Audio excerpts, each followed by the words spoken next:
In this Let's Talk About It, I'm going to be talking about the often controversial decision that people make not to eat carbs after tea or after a certain time in the evening. While this is often fought against by personal trainers, I personally believe that it could help a lot of people in their goals to lose weight, lose fat and get fit.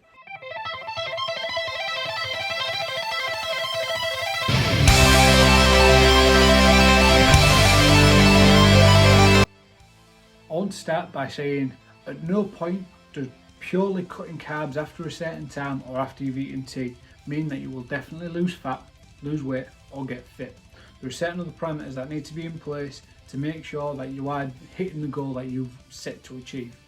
As a personal trainer, I ask my clients to track their foods, what they're eating, when they're eating it, how many calories are in that and their macronutrients on a daily basis.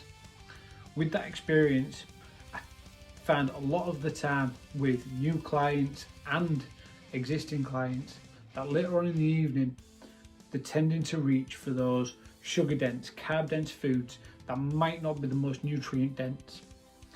These foods are potentially going to throw them off the diet, they're going to put them back in the diet and potentially make reaching that goal a longer process than it needs to be.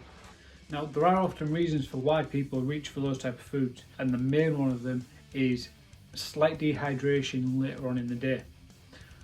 I tend to ask my clients to drink a lot of water, which means they're drinking throughout the day regardless, just to hit that water goal that I've set them.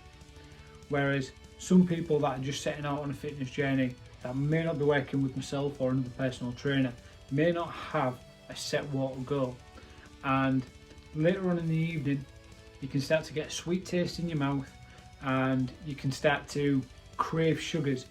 And oftentimes this isn't because you are needing sugary foods, it's often because you're slightly dehydrated and you just need to take on around a pint of water and leave it there. Now, if taking on some water doesn't help, you're still feeling hungry, you still feel like you need something to eat, reaching for things like nuts and protein sources is probably your best bet later on in the evening. This is because of the fats that you get in these food sources and the proteins that you get from them too. So the fats, they help with your hormone production.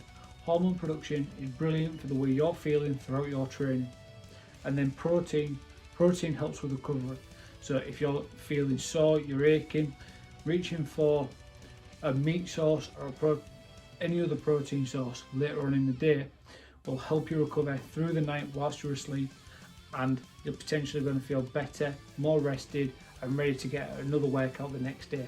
Now, sleep is a massive factor when it comes to progress within any form of fitness goal, and sugars later on in the day can massively disrupt sleep. If you're taking on sugars around that 7, 8, 9 p.m. time, when you're looking to get to bed at 10, 10:30, 11 p.m, that sugar is still going to be coursing through your system, and it's potentially going to mean that you're going to get much less good quality sleep just because of the fact that you've got that sugar ploughing through your system and your body wants to be doing something with it. It's a very easily accessed energy source, and whilst your body's resting, whilst you're trying to sleep, it's not being used. With all of this being said, by no means do I think this is a long-term dietary fix. Oftentimes this will help out and it will help people negate bad habits by reaching for the chocolate or the crisps later on in the evening, but at the same time it's something that cannot be maintained and I wouldn't recommend for more than a few weeks. Often once you've done this protocol for a couple of weeks where you've realised actually the sugar cravings that I'm having later on in the evening don't mean that I need to reach for sugar, it means that I need water, or I'm benefiting more from fats and proteins later on in the evening. Once that's ingrained, people tend to stay away from it. So if you can, do this for a couple of weeks, especially if you have a well laid out goal with a nutrition plan or nutrition coaching, and see how you get on. But by no means take it for the rest of your life and say I'm not eating carbs past this certain time. So in conclusion, try to do this for a couple of weeks. After 6 p.m. or after your tea, don't eat any carbs and See how you get on. Try to, instead of reaching for carbs, reach for a glass of water first, see how that makes you feel, and then go for the proteins and fats if you feel like you need to. After a couple of weeks you can start to back off on this protocol, but you should find that the habit for reaching for sugary snacks, crisps and so on actually dissipates, and you've developed a good habit in drinking more water and eating more protein and good fat sources.